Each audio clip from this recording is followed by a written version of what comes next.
So I'm going to replace the old filament lamps for my Mk4 Jetta license plate lights with some of these from Super Bright LEDs. I only got the little 3 LED ones because I don't really care if it's that bright, but curious if it'll be brighter than the stock, which I think it should, because look at that bulb, looks pretty fogged up with whatever tungsten residue, I guess.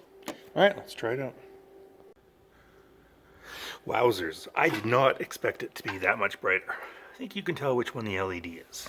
This one right here. And there's the old filament one. Wow.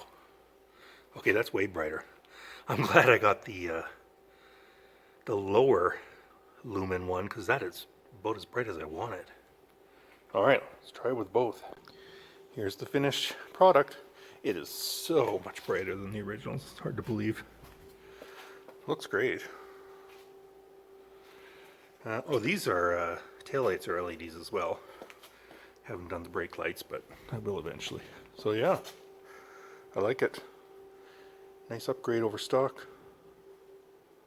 Oh, and the old filament bulbs I took out were 5 watt each, I think they said on it. And supposedly the LEDs I put in here are 0.36 watts, so like 1/14 of the power consumed. So that's great.